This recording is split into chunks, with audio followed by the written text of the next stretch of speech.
Dovrebbe essere il penultimo giorno, tranne di sovvertimenti generali che la politica ovviamente non è che ci stupirebbe se li facesse, speriamo di no, perché ovviamente è interesse dei malati e dei cittadini, di noi stessi, del personale, avere una prospettiva un po' più lunga e non vivere sempre sull'orlo di queste cose, e il nostro governo regionale si è pronunciato in maniera determinata. Entro domani ci saranno le nuove nomine, quindi sono al penultimo giorno di scuola. Come si è trovato nella nostra provincia? Provincia bellissima ma difficile, ma soprattutto la cosa che ha limitato anche mentalmente e prospetticamente il lavoro è quello di essere sempre un commissario a 2 mesi, a 3 mesi, a 4 mesi.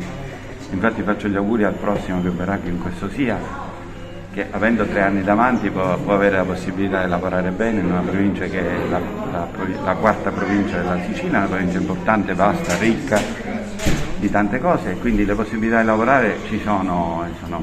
Io ho la coscienza a posto di aver lavorato con impegno sicuro, e penso che qualche risultato lo vediamo fino a stamattina: investimenti, cose nuove specialità.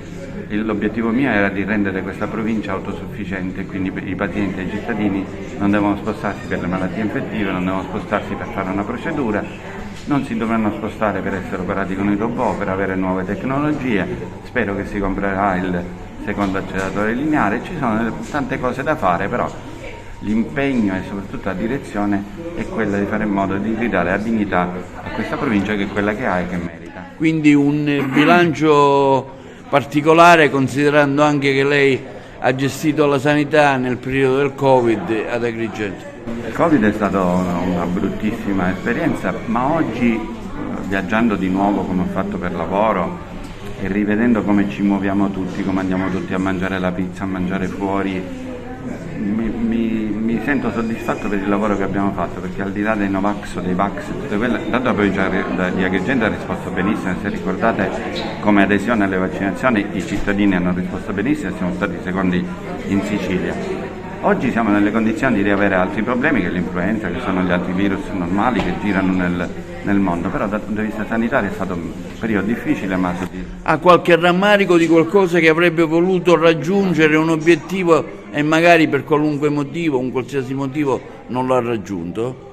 Non ne dirò tanti, giusto? Perché io sono un tipo di gente, quindi di solito no, basta uno. Ma mi sarebbe piaciuto fare il secondo acceleratore lineare, perché si rivolge ai pazienti oncologici, quindi sono i più deboli, e avremmo fatto in modo di garantire anche gli attuali che lavorano con tanta fatica, completare lì la TAC di centratura, cioè fare in modo che il paziente più fragile sia il più rispettato. E poi mi piace essere all'avanguardia nelle cose, quindi il robot per gli ortopedici l'abbiamo preso, lo prenderemo per questi.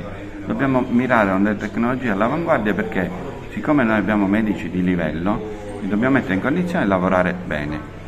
Poi ci vuole un'organizzazione che ci sarà e sarà organizzata dal nuovo direttore, che riuscirà a mettere a puntino i vari tasselli. Che ricordo porterà via di questa città? Da questa provincia un bel ricordo che conosco tutta, vi dico che l'ho girata in lungo e largo, e devo dire poi che con la stampa non mi avete lasciato respirare, però c'è stato un rapporto quantomeno di rispetto e di stima per quanto mi riguarda, quindi un bel ricordo.